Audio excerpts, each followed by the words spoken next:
Hello भैया, क्या आप मुझे क्रिसमस की कोई स्टोरी सुनाओगे? यस ऑफ कोर्स एल्डा, कैसी स्टोरी सुनना है तुम्हें? भैया कोई भी बस सुनाओ ना। ओके। क्रिसमस का जादू। एक प्रेरक कहानी। शीतकाल की ठंडी शाम थी। हवा में बर्फ के छोटे छोटे फाहे तैर रहे थे। पूरा शहर क्रिसमस की तैयारियों में जुटा था।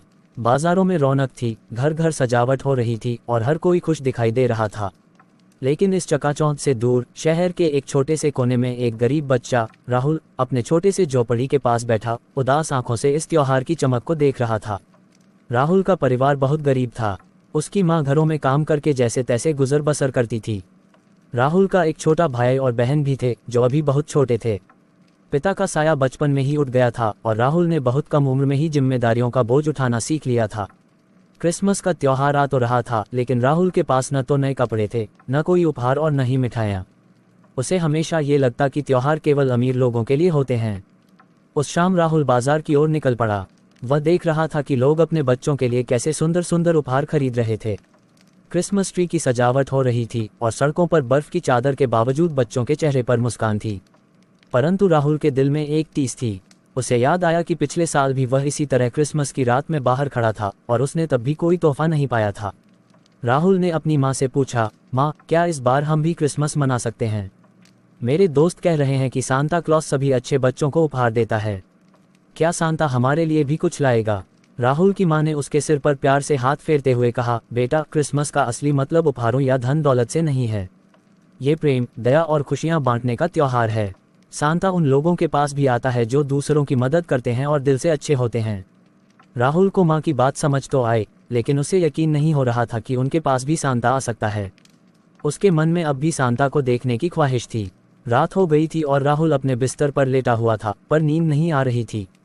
अचानक बाहर से एक हल्की आवाज़ सुनाई दी। वह उठकर खिड़की की ओर भागा और देखा कि एक बड़ा आदमी लाल कपड़ों में, सफ़ेद दाढ़ी और टोपी लगाए उसके घर के पास खड़ा था। राहुल की आंखें चमक उठी। सांता क्लॉस, उसने सोचा और बाहर दौड़ पड़ा। सांता ने मुस्कुराते हुए राहुल से पूछा, क्या तुमने पूरे साल अच्छा व्यवहार किया है बेटा?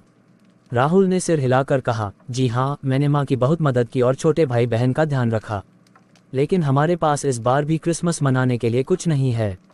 सांता क्लॉस ने प्यार से कहा, तुम्हारे दिल में जो अच्छाई है वही सबसे बड़ा उपहार है। आओ, मैं तुम्हें कुछ दिखाता हूँ।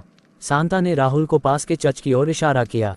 चर्च में एक छोटा सा आयोजन हो रहा था, जहां गरीब बच्चों और उनके परिवारों के लिए खाना और कपड़े बांटे जा रहे थे। राहुल और उसके परिवार को भी वहां बुलाया गया था, लेकिन उन्हें इसकी जानकारी नहीं थी। सांता ने राहुल का हाथ पकड़ा और उसे चर्च के भीतर ले गया। वहां की गर्मजोशी और प्यार भरी फिजा ने राहुल के मन से सारी उदासी मिटा दी। उसे और उसके परिवार को नए कपड़े और मिठाइयाँ दी गईं। वह देखकर हैरान था कि वहाँ हर कोई दूसरों की मदद कर रहा था और सबके चेहरे पर संतोष और खुशी थी। राहुल ने धीरे से पूछा, क्या यही क्रिसमस का असली मतलब है सांता? सांता ने हंसते हुए कहा, हाँ बेटा, क्रिसमस का असली मतलब यही है कि हम दूसरों की मदद करें, उनके साथ अपनी खुशियाँ बांटें। ये त्योहार केवल उपहार लेने का नहीं, बल्कि देने का होता है। उस रात राहुल ने पहली बार महसूस किया कि त्योहार केवल पैसों या भौतिक चीज़ों से नहीं, बल्कि दिल से मनाया जाता है। उसने खुद से वादा किया कि वह हमेशा दूसरों की मदद करेगा और अपने दिल में हमेशा दया और प्रेम को स्थान देगा। जब राहुल सोने के लिए बिस्तर पर गया तो उसकी आंखों में संतोष था। उसे एहसास हुआ कि सांता क्लॉस केवल वही नहीं होता जो उपहार लेकर आता है, बल्कि वह इंसान हो सकता है जो दूसरों की भलाई के लिए कुछ करता है। अगली सुबह राहुल के दिल में नया उत्साह था।